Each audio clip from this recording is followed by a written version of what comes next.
Hello everyone, sit study point में आपका स्वागत है। शॉर्ट ट्रिक सीखने के लिए हमारे चैनल को सब्सक्राइब करें और बेल आइकॉन को दबाना न भूलें। Hello everyone, welcome back to my YouTube channel. मैं हूं रजत। आज आपके लिए मैं सीआई कंपाउंड इंटरेस्ट यानी कि चक्रवृद्धि ब्याज की क्लास लेकर आया हूं। इसका मैं स्टार्टिंग से स्टार्ट करता हूं और सबसे इंटरेस्टिंग जो बात है, सबसे ज़्यादा आपको इंटरेस्ट जो आएगा वो इस चीज़ में आएगा कि हम जो सीआई और एसआई यानी simple interest and compound interest जो भी दोनों ही पढ़ेंगे तो वो हम एक ही ट्रिक से सीखेंगे। इसके लिए आपको ज़रूरी नहीं है कि कोई फार्मूला आपको मैं बताऊं। फॉर्मूलेज इसके दोनों के अलग अलग लगते हैं। साधारण ब्याज निकालेंगे उसका अलग है और चक्रवृद्धि ब्याज निकालेंगे उसका अलग फॉर्मूला है। लेकिन हम दोनों ही चीज़ें एक ही क्लास में कवर करेंगे और दोनों में कोई भी फार्मूला का यूज़ नहीं होगा। तो चलिए थोड़ा समझते हैं कि कैसा क्या होता है। जैसे कि ब्याज होता है, सबसे पहले ब्याज को जानते हैं। अभी इस चीज़ को स्किप कीजिए, ऊपर वाली चीज़ को नीचे देखिए कि क्या है कि ब्याज को जानते हैं। ब्याज होता है जैसे आपने किसी भी व्यक्ति से आपने 100 रुपये उधार लिए। उसने 100 रुपये आपके लिए उधार दिए, लेकिन उसने एक शर्त रख दी कि वो आपसे इस 100 रुपये पे जो वो दे रहा है उस पर वो आपसे 5% का ब्याज लेगा। कितने का? 5% का। तो हमें पता है कि तब पूछेगा कि वो एक साल में वो व्यक्ति आपको देगा 100 रुपये, तो कहेगा कि 5% का वो आपसे लेगा ब्याज। कैसा लेगा? सालाना का, यानी कि वार्षिक का ब्याज लेगा। तो हम कहेंगे कि आपको कितना रुपए उसको देना पड़ेगा, एक साल में उसको कितना रुपए देना पड़ेगा। तो वो देखते हैं 5% का ब्याज लेगा, तो यानी कि हमें इसका 5% निकाला। 5% कैसे निकालते हैं? अपॉन कर देते हैं 100। इस 100 से 100 डिवाइड हो जाता है, यानी कि आपका जो ब्याज निकल के आ गया पहले साल का वो कितना? 5 रुपये। 100 रुपये आपने उससे लिए थे, 5 रुपये आपको एक्स्ट्रा देने हैं, यानी कितना रुपये देना है? टोटल 105। तो जो 5 रुपये हमारा एक्स्ट्रा आया है, ये जो हमें देना पड़ा है, इसको हम कहते हैं ब्याज। पहली साल का है तो पहली साल में हम क्या चीज देखते हैं? पहली साल में दो चीज कॉमन होती है। क्या होता है कि साधारण ब्याज जो आपका होता है, साधारण ब्याज और चक्रवृद्धि ब्याज ये दोनों ही इक्वल रहते हैं। पहली साल में साधारण ब्याज हो या चक्रवृद्धि ब्याज हो, दोनों ही सेम होते हैं। इनमें कोई भी बदलाव या कोई भी चेंजिंग्स नहीं होती है। ठीक, तो दोनों ही चीजें हम एक ही ट्रिक से इसको क्लियर करते चलेंगे। ये नहीं कि मैं आपके लिए ऐसा ही अलग पढ़ाऊँ और सीआई अलग। तो ये यहाँ पे हमने यहाँ पे साधारण ब्याज भी डाल सकते हैं। यहाँ पे साधारण ब्याज यानी कि साधारण और चक्रवृद्धि हम दोनों को एक ही साथ पढ़ेंगे। चलिए, तो हमारा पहला क्वेश्चन है कि 40,000 रुपये पर 5% की दर से 2 वर्ष का चक्रवृद्धि ब्याज ज्ञात कीजिए, जबकि ब्याज की गणना वार्षिक हो। ये चीज को ध्यान रखिएगा, ब्याज की गणना कैसी है? वार्षिक है। तो सबसे पहले इसका ट्रिक जानिए कि हमें फॉर्मूला नहीं पता। ठीक, फॉर्मूले से हमें इसको सॉल्व नहीं करना है, क्योंकि फॉर्मूला कितने याद रखेंगे उसमें कंफ्यूजन हो जाएगी। तो 40,000 हमारे पास ये रहा। 40,000 हमारे पास क्या है? मूलधन है। जो हमारे पास फर्स्ट जो भी हमारी इनकम है उस पर हमने क्या किया? चक्रवृद्धि ब्याज ज्ञात करवा रहा है। तो 40,000 रुपये का हमें क्या निकालना है? 5%। ध्यान रखेंगे 2 वर्ष का पूछा है। 40,000 का निकालेंगे हम सबसे पहले 5%। 5% निकालते हैं, 2 जीरो से 2 जीरो कैंसिल हो जाएगा हमारा। तो कितना हो जाएगा? 520 हुआ जाके, और 2 जीरो आपका ये आ गया। गणना कैसी है? वार्षिक है, तो वार्षिक है तो 5% ही लगेगा। तो हमारा एक साल का कितना हो गया? 2,000 रुपये। 1 ईयर का कितना निकल के आ गया? 2,000 रुपये। अब सेकेंड ईयर का क्या रहेगा? सेकेंड ईयर का भी हमारा 2,000 रुपये रहेगा। प्लस क्या रहेगा कि इन्होंने क्या कहा? चक्रवृद्धि ब्याज। चक्रवृद्धि ब्याज क्या होता है? चलिए इसको भी जानते हैं। जैसे आपने किसी से 100 रुपये लिए और 5% के वार्षिक ब्याज की दर से, वार्षिक ब्याज की दर कितनी है उसकी? 5% है। तो 5% की वार्षिक ब्याज की दर से कितना? 2 साल में आपको कितना रुपये देना पड़ेगा? किसके हिसाब से? सीआई से, यानी कि कंपाउंड इंटरेस्ट है। तो इसका हमने निकाला 5%। हम निकालते हैं तो कितना आ गया हमारा? 5 रुपये। तो हमारा कितना बन गया जाके? ये हमारा पहली साल का 5, तो यानी टोटल कितना हो गया जाके? इस 100 में इस 5 को ऐड करेंगे, 105 हो गया। अब इस 105 का फिर से निकालेंगे कितना? 5%।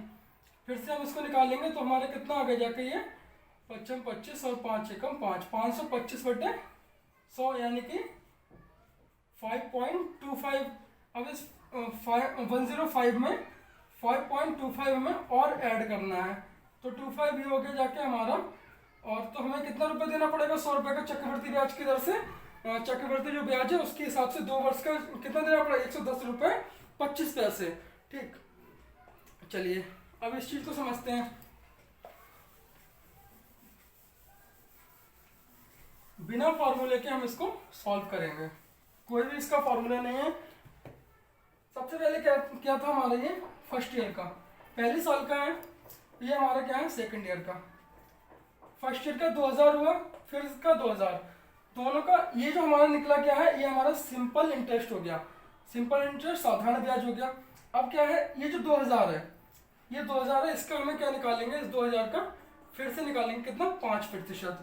5% निकाल दिया हमने, तो 5 दूनी 10 हमारा ये आ गया, और एक जीरो हमारा ये कितना आ गया? 100। पहले साल में जो ब्याज था बताया था हमने, सिंपल इंटरेस्ट और कंपाउंड इंटरेस्ट सेम रहता है, तो इसका नहीं निकलेगा, इसका जो है एज इट इज एज रहेगा। सेकंड ईयर पे क्या होता है? सेकंड ईयर जो दूसरी साल आएगी उसमें ये इसका भी ऐड हो जाएगा, तो ऐड होगा नहीं। इसका हमें क्या निकालना है? अब 2000 का 5% और निकालना है, इसका 5% निकालना, तो कितना बना जाके ये? 100 रुपए। अब आपसे पूछे कि इस 40,000 का, इन्होंने क्या पूछा? चक्रवृद्धि ब्याज ज्ञात करो, सिर्फ ब्याज पूछा है। अगर यहाँ पे आपसे ये इन्होंने पूछा क्या? चक्रवृद्धि ब्याज, सबसे पहले हम यहाँ पे लिखेंगे CI। चक्रवृद्धि ब्याज क्या है? 2000 हमारा ये है पहले साल का, सेकंड ईयर का 2000 ये रहा, और 100 रुपए और रहे, तो हमारे पास ये कितना हो गया जाके? 4100 रुपए बन गया हमारा। कितना हमारा बन गया? चक्रवृद्धि ब्याज कितना आ गया? 4100 रुपए। ठीक, जो कि हमसे पूछे साधारण ब्याज, तो इस चीज को ये 100 है, इसके लिए हम स्किप कर देंगे। बस 2000 कितना हो गया? 4000 रुपए। 2 साल का कितना हो गया जाके? 4000 रुपए। तो साधारण ब्याज हमारा ये निकल आया, और चक्रवृद्धि ब्याज हमारा 4100 रुपए निकल आया। ठीक, काफी अच्छे ट्रिक है, शॉर्ट ट्रिक है, और दोनों ही चीजें हम एक ही ट्रिक से लेके चल रहे हैं, चक्रवृद्धि ब्याज और साधारण ब्याज। इसमें कुछ भी अलग करने की जरूरत नहीं है। चलिए ठीक है, नेक्स्ट क्वेश्चन को लेकर आते हैं। नेक्स्ट हमारा क्वेश्चन है, इसको भी हम जैसे इसमें लिखा है चक्रवृद्धि ब्याज, पर हम इसमें साधारण ब्याज और चक्रवृद्धि ब्याज दोनों ही देखेंगे। इसमें चेंजेस क्या हुई है? उसमें 2 साल का था, इसमें 3 साल का है। तो क्योंकि आपको लास्ट क्वेश्चन में थोड़ी सी कंफ्यूजन रही होगी कि 2 साल का फिर 3 का कैसे निकलेगा, चलिए उसको भी हम कंफ्यूजन को दूर कर दें। पहले क्या कि 5,12,000 कितना है ये? 5,12,000 रुपए पर 12.5 प्रतिवर्ष कितना है? इसमें ब्याज की दर कितनी दे रखी है? 12.5। तो इसका क्या निकालेंगे हम? 12.5%। 12.5 ऐसे निकलेगा, 12.5% निकाला 3 वर्षों के लिए। तो पहले हम पहले साल का निकाल लें। यहाँ पे हमने लिखा क्या? फर्स्ट ईयर, ये हमारा क्या है? सेकंड ईयर, और ये हमारा क्या है? Third year. पहले साल का, दूसरा साल का और तीसरे साल का। चलिए पहले साल का निकालते हैं। 5,12,000 का 12.5% हमारा कितना आएगा? इससे हम इसको डिवाइड करेंगे, इससे इसको काटा, तो ये लमसम आपका 64,000 बनेगा जाके। ठीक है, कितना बनेगा आपका ये? 64,000। तो पहले साल का कितना बना हमारा? 64,000। दूसरे साल का भी कितना है? 64,000। क्या हम निकाल रहे हैं यहाँ पर? ये SI सिंपल इंटरेस्ट, ये हमारा है क्या है? Simple interest. साधारण ब्याज, ये हमारा साधारण ब्याज निकल रहा है। अब बात की इन्होंने कंपाउंड इंटरेस्ट की, यानी चक्रवृद्धि ब्याज की। तो चक्रवृद्धि ब्याज कैसे निकालेंगे? अब हमें क्या करना है? सेकंड स्टेप में, पहले साल में हमने बताया था कि एज इट इज एज रहता है, सेम रहता है, चक्रवृद्धि ब्याज और साधारण ब्याज दोनों ही सेम रहता है, तो इसमें कंफ्यूजन नहीं है। अब आया सेकंड ईयर का। सेकंड ईयर में क्या करेंगे? इसमें क्या लगेगा? चक्रवृद्धि ब्याज लगेगा। पहले साल में तो नहीं लगता ना, नेक्स्ट ईयर लगता है। तो सेकंड ईयर में क्या लगेगा यहाँ पे? अब इस 64,000 का, इस वाले 64,000 जो निकला है हमारा, जो निकल के आया, इस 64,000 का क्या निकालेंगे हम? 12.5%। इसका हमें क्या निकालना है? 12.5%। अब 640 का हमें क्या है? मल्टीप्लाई किससे करना है हमारा? ये हमें 12.5 से करना है। तो हमारे पास ये कितना निकल के आएगा? ये आपका आएगा 8,000 रुपए। तो यहाँ पे लिखेंगे हम पहले 8,000 रुपए। इसका निकाला, बड़े ध्यान समझने की वाली बात है। फर्स्ट ईयर में सेम रहता है, सेकंड ईयर में पहली बार में हमने इसका निकाल दिया तो 8,000 निकल आया। अब इसका भी कितना निकला? 12.5%। इसका 12.5 कितना हुआ जाके? 8,000 हुआ। अब थर्ड स्टेप क्या कहेगी हमारी कि अब जो सेकंड ईयर है हमारा क्या है, ये सेकेंड ईयर में हमने इसके ऊपर तो निकाल लिया अपना ब्याज, ये निकल आया, इसके ऊपर यहाँ तक क्या निकला है। जब थर्ड ईयर में हम लोग पहुंचे हैं, तीसरे साल में पहुंचे हैं, तब क्या हुआ जाके, ये जो 64,000 और 8,000 ये दोनों ऐड हुआ होगा, दोनों जुड़ा होगा, और इन दोनों के जुड़ने पर भी इस पर भी चक्रवृद्धि ब्याज लगा होगा, यानी कि इस पे क्या लगा होगा, चक्रवृद्धि ब्याज। तो ये जो 64,000 है इसका, इस वाले का, तो इसका एक और 8,000 यहाँ पे और लिखेंगे। ठीक, इसका हमने 64,000 तीसरे साल में, क्योंकि इस पे एक ब्याज और लगा होगा, इसको एडिशन में एक ब्याज और कहाँ पे लगेगा जाके, ये तीसरे साल में लगा होगा जाके। तो यहाँ पे हमने इसको 8,000 और लिखा। अब क्या करना है हमें, स्टेप हमारी लास्ट आई, थर्ड स्टेप में क्या किया, तीसरे साल पे अब इस पर भी तो लगेगा ब्याज, ये जो 8,000 है इस पे क्या, इस 8,000 पे भी हमें क्या लगाना है, ब्याज लगाना है। इस 8,000 पे कितने परसेंट से लगाना है, यानी कि ये जो 8,000 है इस पे 12.5% से, और हमने इस पे ब्याज लगा दिया। ठीक, तो 80 की हमें मल्टीप्लाई किससे करनी है, 12.5 से करनी है, जो कि हमारी 12×5 यानी कि समथिंग बनेगी जाके 1000, यानी कि 1000 के करीब बनेगी जाके। ये हमारे पास यहाँ पे लिखेंगे हम 1000। पहली चीज, साधारण ब्याज पूछे आपको, इन तीनों को ऐड करना है, इन तीनों को क्या कर देना है, जोड़ देना है। अगर साधारण ब्याज आपसे पूछे तो इस तीनों को ऐड कर दिया, क्या हुआ 12, हासिल 1, 18 और 1 19। ठीक, 1,92,000 आ गया आपका। 1,92,000 क्या है, साधारण ब्याज। अब क्या पूछा, अगर चक्रवृद्धि ब्याज पूछे, चक्रवृद्धि ब्याज ये जो हमारा है, ये क्या, ये कौन सा मैटर है, चक्रवृद्धि ब्याज का। ये कितना हो गया, 8 16 8 से 24 और 1 25,000 ये हो गया। तो हमारा 25,000 ये वाला और 1,92,000 ये वाला, 1,92,000 ये हो गया। 0 0 0 5 to 7 9 to 11 and 2 कितना हो गया, 2,17,000। ये हमारा 3 साल का क्या निकल के आ गया, चक्रवृद्धि ब्याज निकल के आ गया। सिंपल इंटरेस्ट पूछे साधारण ब्याज, तो हमारा यहाँ पर 1,92,000 निकल के आ गया था। ठीक, तो मुझे नहीं लगता कि कंफ्यूज वाली इसमें कोई बात है, या कंफ्यूज आपको नहीं होना है, और बाकी कोई भी फॉर्मूला है नहीं। चलिए नेक्स्ट क्वेश्चन कराता हूँ मैं। नेक्स्ट क्वेश्चन है हमारा कि 1,20,000 रुपए पर, 1,20,000 रुपए पर 5% कितना, 5% प्रति वर्ष ब्याज की दर से दूसरे वर्ष का, इसका कितना पूछा, सेकेंड ईयर का चक्रवृद्धि ब्याज, यानी कि कंपाउंड इंटरेस्ट आपसे पूछा है। तो पहला क्या है कि 1,20,000, 1,20,000 का हमें कितना निकालेंगे हम, 5% निकालेंगे, तो 0 से 0 आपका कैंसिल हो जाएगा, और 12 पंजे कितना हो गया आपका, 12 पंजे 60 हो गए, 00 यहाँ पे आपका रह गया। यानी कि फर्स्ट ईयर का हमारा कितना हो गया जाके, फर्स्ट ईयर का इंटरेस्ट कितना आ गया, 6,000। सेकेंड ईयर का सिर्फ इन्होंने पूछा है, तो 6,000 तो हमारे पास रहेगा। अगर आपसे ऐसा ही पूछता है यहाँ से साधारण ब्याज, तो फिर कितना रहता, 6,000। सेकेंड ईयर का दोनों साल का पूछता तो आपका 12 हो गया, सिर्फ सेकेंड ईयर का पूछता तब भी आपका 6,000 ही रहता। लेकिन इन्होंने पूछा कि चक्रवृद्धि ब्याज, तो इस 6,000 का हमें क्या निकालना है, फिर से 5% निकालना है। इसका हमें निकालना है 5%, 00 से कैंसिल हो जाएगा, ये कितना 30 और 1 0 300। ये ब्याज कितना आ गया आपका 300। अगर इन्होंने साधारण ब्याज पूछा होता दोनों साल का, तो आपका साधारण ब्याज कितना होता है जाके, ये 12,000 निकल के आता। इन्होंने पूछा हमसे क्या है, दूसरे वर्ष का, यानी कि सेकंड ईयर का चक्रवृद्धि ब्याज। तो सेकंड ईयर का कितना है ये हमारा, 6,000 और 300 कितना हो गया, 6300 रुपए। ठीक, अगर ये सिर्फ और सिर्फ दूसरे वर्ष का या पहले वर्ष का सिर्फ साधारण ब्याज पूछता तो यही रहता। चक्रवृद्धि ब्याज पहले वर्ष का, दूसरे वर्ष का तो ये हो गया, पहले वर्ष का पूछता तो 6,000 ही रहता, क्योंकि सिंपल इंटरेस्ट और कंपाउंड इंटरेस्ट दोनों ही फर्स्ट ईयर में इक्वल रहते हैं, बराबर रहते हैं। ठीक, चलिए नेक्स्ट क्वेश्चन है हमारा इसमें। चलिए कोई नहीं, टेबल भी लिख रखा है इसमें, क्योंकि 4 साल का पूछा है इन्होंने।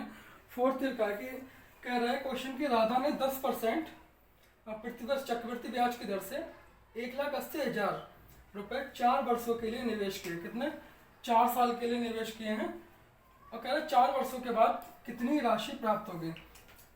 तो सबसे पहले फर्स्ट ईयर का जो हमारा है 1,80,000 रुपए, 1,80,000 रुपये 10% की दर से है, वार्षिक ब्याज कितनी 10% है, तो ये कितना निकल के आया, ये कैंसिल आउट होगा, ये से ये गया, तो हमारे पास 18,000 बनेगा। चलिए फर्स्ट ईयर का, यानी कि फर्स्ट ईयर का 18,000, सेकेंड ईयर का भी 18,000, थर्ड का और फोर्थ ईयर का। चलिए कंफ्यूजन दूर करते हैं। जैसा कि हमारा 3 साल तक का हम कवर कर चुके हैं, वहाँ तक तो हमारा सिंपल रहा। 3 साल तक का जैसा है वैसा ही रहेगा। First year 18,000, second year 18,000, third year 18,000। कितने भी साल का वो साधारण ब्याज जो होता है, सिंपल इंटरेस्ट होता है, वो पहले साल का बराबर रहता है, कितने भी साल का हो। फॉर एग्जाम्पल जैसे पहले साल का इन्होंने यहाँ पे साधारण ब्याज पूछे आपसे कि 10 साल का साधारण ब्याज कितना होगा, तो इसकी हम मल्टीप्लाई किससे कर देंगे, 10 से कर देंगे। तो इसकी 10 से मल्टीप्लाई करके सेम एज इट इज यही रहने वाला है। ठीक, चलिए बात आती है चक्रवृद्धि ब्याज की, जो कि कंफ्यूजन क्रिएट करता है। ठीक, सेकंड यहाँ तक समझ में आया, जो कि जैसा लास्ट कराया था वैसा ही है यहाँ तक। इस 18,000 का 10% निकाला 1,800 हुआ, इसका 18,000 का 10% 1,800 हुआ, और इसका ये था हमारा ये वाला, इसका हमारा फिर से 10% निकाला 1,800 हुआ, और इसका हमने क्या निकाला 10% कितना हुआ, 180 हुआ। यहाँ पे हमारी बात 3 साल तक ही खत्म हो गई। अब आई हमारी 4 साल, चौथे साल की बात। चौथे साल में क्या हुआ, साधारण ब्याज था, सेम रहा पहले स्टेप। सेकंड स्टेप क्या था हमारा, इसका लिए ये हो गया। अब इसका भी तो हमें ब्याज लेना, इसका भी ब्याज लेना है, क्या चक्रवृद्धि ब्याज। इसका कौन सा हुआ 1,800, इसका भी हमें मिलेगा, इसका भी मिलेगा, इन सब का क्या मिलेगा, चक्रवृद्धि ब्याज मिलेगा। तो पहला, दूसरा, तीसरा, ठीक, पहला, दूसरा, तीसरा, इनके हमें क्या मिल गया, पहले साल का ये रहा, दूसरे साल का ये रहा, तीसरे साल का ये रहा। पहली स्टेप कंप्लीट हुई, पहले साल का ये रहा, सॉरी सेकंड ईयर का ये रहा, थर्ड ईयर का हमारे पास ये रहा, थर्ड ईयर का इसमें ये रहा। ठीक, अब हमारे पास क्या आया, ये जो 180 है हमारे पास, इसका भी हमारे लिए 10% चाहिए, क्या ब्याज मिलेगा, तो कितना मिलेगा 18। तो टोटल को हम क्या करेंगे, काउंट करेंगे, और जो हमारे पास 1,80,000 है, क्योंकि इन्होंने पूछा क्या है 4 वर्षों के बाद का, तो 1,80,000, और इन सबको हम ऐड करेंगे। तो इन सबको हम जब ऐड करेंगे तो हमारे पास कितना मिलेगा, ये आपका बनेगा 83,538।